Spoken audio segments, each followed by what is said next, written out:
Hey, time it is. It is Saturday morning, 8 a.m. Eastern.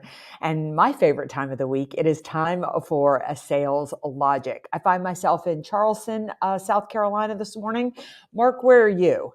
I'm in Dallas, and we got a great show planned this morning. And we're also going to be talking about, of course, Sales Logic Live on May 24th, which we want everybody to be attending, whether it be in person or online. So we got a good show. And the topic we're going to talk about, sales scripts. Should you use a sales script or should you wing it? Ooh, this is going to be a good topic. Yeah, it is going to be a good topic. You know, I want to mention again, Sales Logic Live happening May 24th. Truly, mark your calendars. This is one event you do not want to miss. I was just talking about it on a podcast yesterday. And the purpose of it is the fact that so much in today's marketplace has shifted. And Mark and I are going to spend the day with you, those that are going to attend, really diving into what your sales strategy needs to look like to not only navigate this, but to actually capitalize on the shifts coming in the marketplace. So with that, I'll hit this video and let's start the show. We prospect with integrity, we will get customers who have integrity. We prospect with integrity, we will get customers who have integrity. Integrity is the foundation from which everything is built on. You better understand value.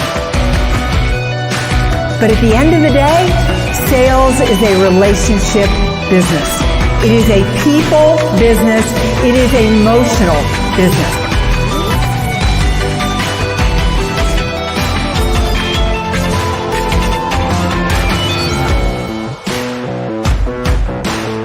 This is Sales Logic. Yes, it is Sales Logic. And hey, May 24th, what makes the day so special? One of the things we're going to be talking about is the Sales Logic System Blueprint. And one of the topics we're talking about this morning, sales scripts, we're going to be talking about that. And more importantly, we're going to be showing and sharing with you why sales has changed so much this year. Just yesterday, I was on a podcast talking about prospecting. Is it quantity or quality? Ooh, we got some real strong beliefs that we're going to be sharing with you in the Sales Logic system. May 24th, go to saleslogicpodcast.com, get your ticket, get signed up for it. We'll see you there. Mayor, why don't you tell people how the show works? Yeah, so every week, Mark and I come to you at 8 a.m. Eastern on Saturday morning. We've got a hot topic we want to discuss. My favorite part of the show, and probably Mark's too, is when we dive into a question from you, the audience. So we invite you every week to be a part of Sales Logic. Just go to saleslogicpodcast.com, enter your question, or just reach out to Mark or to me, and we'll feature you right here on the show. We've got a book that everybody should be reading because we want you to get return on investment. We leave you with a lightning round. And last but not least, our newest feature is that if you go to saleslogicpodcast.com, you can download your key takeaways from today's episode. Yeah, so we got a great show today. The topic is sales scripts. Should you or shouldn't you? The question comes from Donna Cutting in Asheville, North Carolina. We know Donna. And the question is, have you ever discussed, for lack of a better word, scripting? I hate that word, but you know what I mean. That's why we're talking about it right here. Okay, here's the question. I've been making 5 daily calls to customers and prospects to keep relationships strong and grow my business. The goal is to get a meeting. I am typically leaving messages and following up with an email. This is averaging 1 new meeting every day. I'd love to increase those numbers, knowing you do something similar and hearing that you are closing something every single week. What? Come on. I'm curious as to the language you're using when you're making those calls. What messages are you leaving? What's the conversation when you get someone on the phone? Let's unpack the whole thing right now. Go. Well, let me talk about the fact that I close something every week, and pretty much I do. But you have to realize I have been at this nurturing sequence for a long time. And the thing about sales is I am a big believer it is about time in the saddle. Years ago, I used to cycle with a gentleman who was such a better cyclist than I was. And I used to always say, William, when will I be able to keep up with you? When will I be able to, log the miles that you log? And he used to say, Meridith, it's about time in the saddle. And the longer I rode, the more I could keep up with him. And sales is the same thing. So you've got to realize that I'm in about year 15 of my nurturing sequence. So it's not unusual that I would close something every single week. So let's put it there. However, let's talk about scripting. Do you or don't you? And what my language looks like. So first of all, I think headlines are incredibly important. And let me say why I think you need to script. I think you need to script because you need to understand what gets opened and what gets responded to and what doesn't get opened and what gets responded to. Every week, I'm trying different messages, different ways to reach out, but I review those. Data is everything in sales, and understanding what gets responded to and what doesn't get responded to. So headlines to me are one of the most important parts of scripting. Asking yourself, why would somebody open this email? What is of value to them in this headline that of the 1,000 emails they have today, what would make them open this one? So that's where I think that you need to start is, you can definitely take my language, but if it's not right for your prospect, it's worthless. Wow, there's so much that you said there that is so valuable. First of all, it's about repetition. Now, repetition is not repeating the same thing. It's different messages. And I like what you said. You're constantly reviewing. This is what's key, because also what works for you isn't necessarily going to work for me.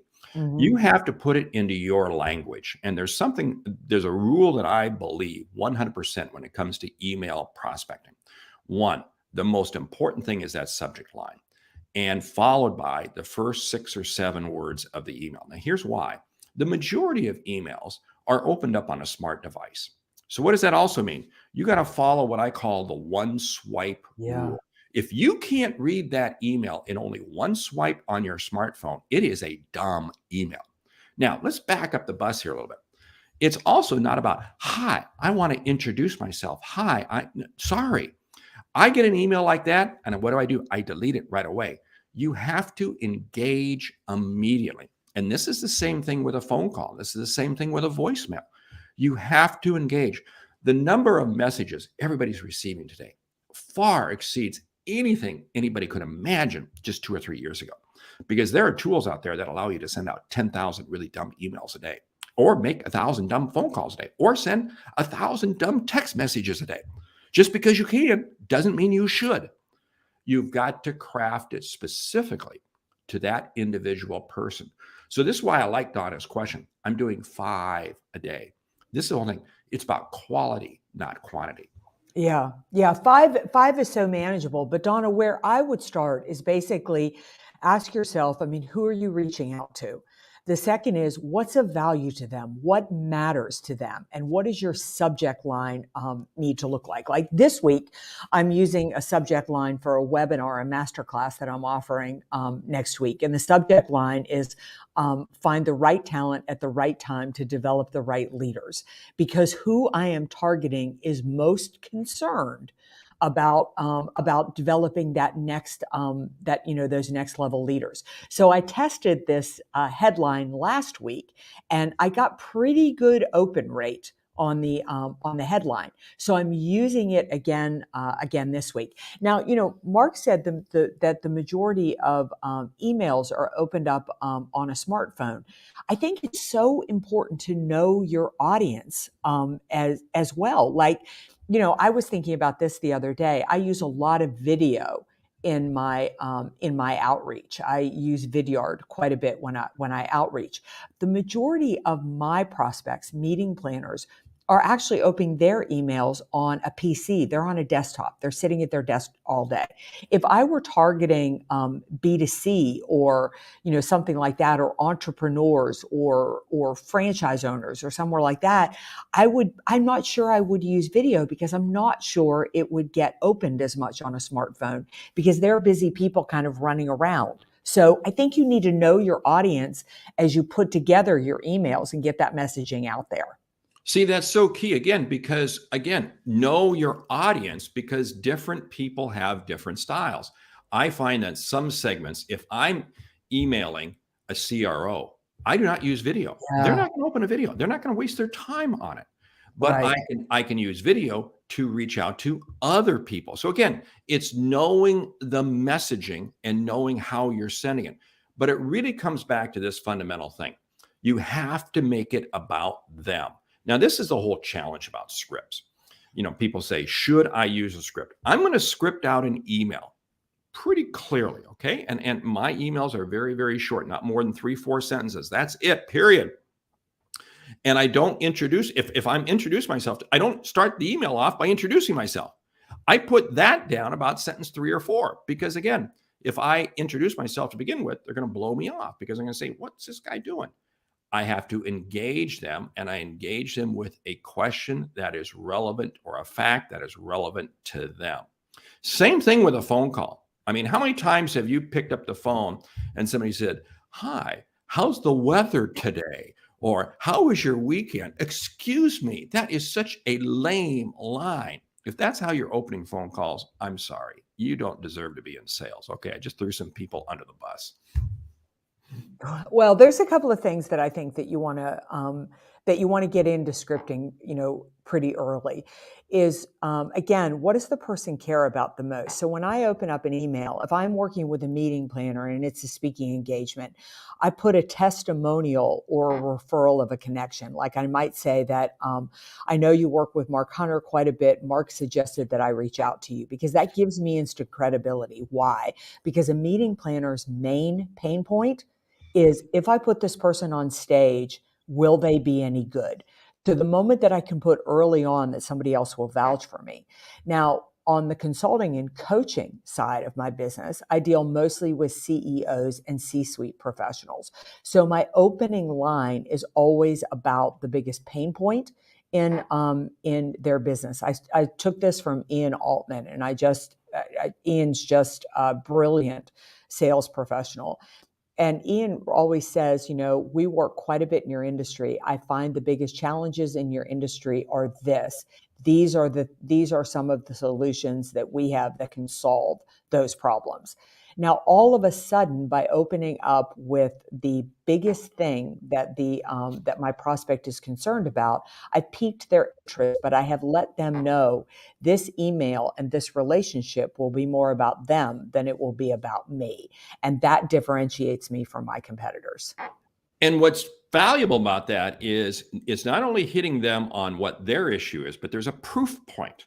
You said with meeting planners, it's a testimonial. Same thing I do. And if you're doing to a CEO or somebody of that nature, it's this. I've worked with others similar to you. You have to put in a proof point. In other words, why are you credible? This is the same thing, whether it be in a phone call. And let's kind of shift gears here. Let's talk about phone calls for a bit, because this is something that hangs people up that was a bad pun.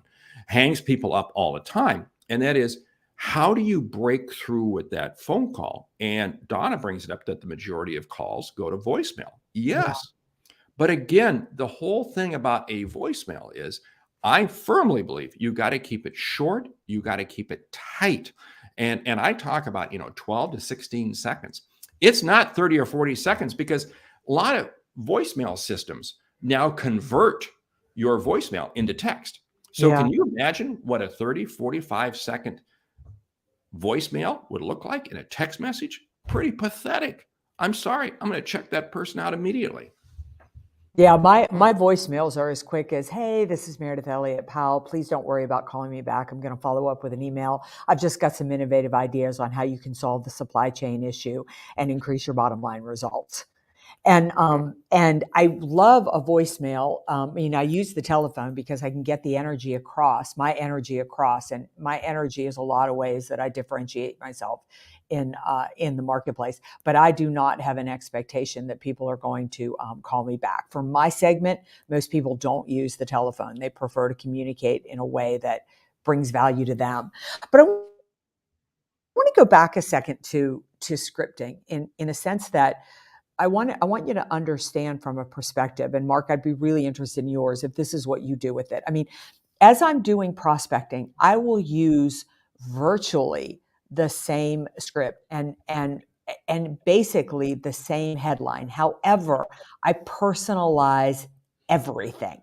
So it is not a cut and paste. It is, I am going on LinkedIn. I am doing something to find some type of connection with them. This morning, I was reaching out to people in the financial services industry, and I've just been talking about the shifts and changing what the government is looking for in terms of regulation as far as the financial services industry goes. So to show them a little bit that I really understand the industry, that I'm keeping up with it, and that this isn't the same exact email that I sent to, the same people in the insurance industry. I sent one out this morning to somebody who's in Kansas City. I'm going to be in Kansas City next month. And so I said, perhaps we'd like to get together for a cup of coffee when I'm in Kansas City. What a great barbecue town. So I'm making some kind of connection. However, I want some level of script in there because, as I said, I am tracking on a monthly basis what emails get opened, what phone calls get returned, and what headlines are working so that I can repeat some of that process. That's so key what you said, because again, it's tailoring the message. I do a lot of work in the SaaS space. And of course, a few weeks ago, we had a bank failure, Yeah. SVB, which caused a number of companies that I work with and potential companies I want to work with to really be fearful, because were they going to be able to? I had one CRO tell me, we didn't know if we were going to make payroll the middle of the week. So in other words, I can lead, and this is a topic that is relevant, and it's a topic I'm putting into voicemails. I'm putting into phone calls. I'm asking them, hey, what was your exposure? I was on a call the other day with this was yesterday, a CEO of a SaaS company. And we were about 30 seconds into the call. And I said, by the way, I got to ask you, what was your exposure to SVB? And he said, oh man, ironic you should ask. I'll tell you what, we were sweating bullets for about 72 hours. And he went on for about a minute and a half. And it was the first time I'd ever talked with him. But you see, I was connecting with him at his level, on his pain, on his needs. And this is how the conversation goes. You have to tailor it. This is where I'm big proponent now. It's quality over quantity in everything. And the day of the mass email is dead. We need to kill it. We need to kill it big. I would also say that I don't worry so much about my emails or my phone calls getting returned. I count a touch as a touch, and there's a couple of things going on there. I can't tell you how many times people have gotten my emails, have gotten my newsletters, have gotten my voicemails, and they never responded to me at all, not one single time. But then a year later, they'll call out and say, we'd be interested. Like I just had one, a big pharmaceutical company I'm doing a huge project for now. And I've probably emailed her. I did a speaking engagement. She saw me speak 2 years ago. And I've been reaching out and staying in touch with her. And she's never responded to one thing. But then she reached out and said, our sales and our leadership team is ready. Would love to talk to you about the next step. So don't get so hung up on responses, because people don't always have time to respond to things, but they are listening and you are staying visible. And I think a lot of this is about visibility. If you stay relevant with current issues relative to them. I had a CEO call me the other day. This was about a month ago, and it's leading now to an engagement. CEO I actually went to college with years ago. I didn't know he was following me, but I guess he's been following me for years. And he reached out to me. We had a conversation, and fast forward about 2 or 3 weeks and probably about 5 phone calls, and very close to really doing a significant engagement with him. Now, what is it about? It's about continuous messaging, but Yeah. it's got to be continuous. I want to come back to your whole deal of voicemail, phone calls. It is because we let our personality come through. I Yeah. love leaving voicemails, and I know they're not going to get returned. I know. I'm not sweating bullets over it, but they get to know a little bit about who I am, my personality, that my style, and the brevity of my voicemail is so key because I want them to know that I'm not going to waste their time. Because how many times have you had somebody trying to reach out to you and they leave you this long, lengthy voicemail, and you can tell it's a script. It's just a script. And then, one day the phone rings and you look at it and go, what's that person? Does that person? You're no way you're going to answer the phone. No way. But I've had people say, hey, you've been trying to reach me for a long time. Hey, what the heck? I answer the phone. Let's talk. And those are so valuable. But again, it comes back to repetition. You've got to be there. So I gotta ask you a question here, because the topic is really sales scripts. Should we or shouldn't we? Are you a fan of scripts? I am a fan of scripts as the way that I script everything in life. I mean, I script my keynotes. I script, definitely my sales conversations. But years ago, a fantastic speaker by the name of Brian Biro told me that that the longest 18 inches is from your head to your heart. And so I think that you script in order to organize yourself, to be clear, to be concise. But then everything has to be done in your own words. Nothing makes me crazier. Years ago, when I waited tables, we used to have to pick up the phone and say, hello, this is, thank you for calling this location, home of this, home of this, home of this, home of this, home of this. And we just sounded like robots. It didn't sound like we were glad that you called, that you wanted to place an order. So I think that, I think scripting is a way to get clear on what you want to say, how you want to say it, and to say it concisely, and to use your term, to make it relevant. At that point, follow the script, but follow it loosely so that it is of value for the person that is receiving the message. Yeah. See, I look at scripts. It's like getting ready for a Broadway show. Mhm. I'm going to be performing on Broadway. I start off with a script. It's how I learn the show. It's how I learn. We do table readings. We do walkthroughs. But when the curtain actually goes up, the script is not in hand because I'm delivering it from the heart. Mhm. And it's amazing how it just flows. And the audience doesn't realize it's coming from a script. They know in the back of their mind it's coming from a script, but because it's so emotionally driven, it is communicated from the heart. This is what's key. You have to be able to put that human element into every communication you have, because again, call centers. Oh man, how many calls have you received from a call center that you can tell this is like, oh, this is painful. This poor individual is being paid minimum wage to just dial. Oh man, painful. Hey, time is slipping by on us. Should we jump into the book? Yeah, I think it is. I did definitely, and I took the book because I listened to your other podcast this week, A Mind for Sales. If you're not listening to Mark Hunter's second podcast, you should be listening to it. It's fantastic, and he was interviewing nobody who understands what to say better than Hall of Fame speaker, just brilliant communicator, Phil M. Jones. If you don't follow Phil M. Jones, you should. And he wrote a book. I mean, how many copies has he sold of exactly what to say? He has sold 1.8 million copies of the book. So that means it must be a good book. Yeah.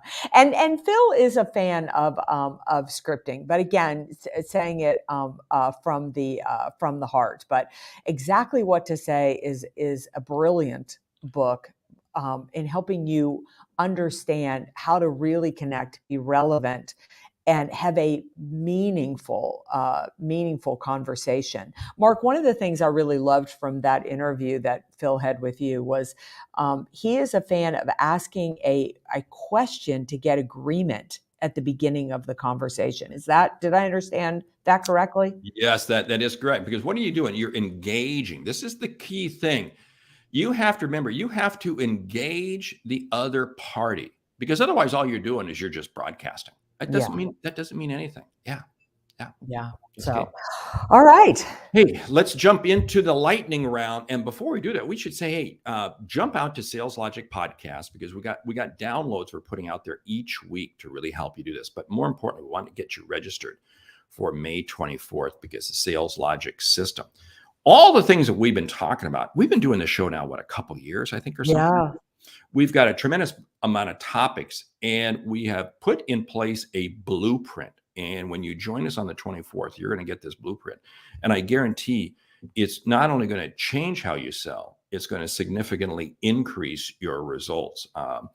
The ROI people are going to get off this, whether you join us in person in Dallas, Texas, or you join us online, it's going to be absolutely significant. So, lightning round, you ready? I'm ready. Hand on the buzzer. Top 10 conversation openers with a new prospect. Go. Yeah. Brand new prospect. I would open up with some relevance to their industry. Thank you. And I love, hey, find something relevant to their company. What was an announcement that they just made? What was something? You can use Google Alerts. There's so many ways to get little insights. Lead with that. Yeah, I like looking for something personal on their LinkedIn profile. So often I'll find we went to the same college, or, my best friend grew up where they grew up, or something, something like that. So some kind of relevant connection there. Yeah, I love, if I'm especially calling a CRO, a CEO, is lead with a common connection. Who's somebody I'm connected to? Because it's that peer relationship that very much helps you get in the door.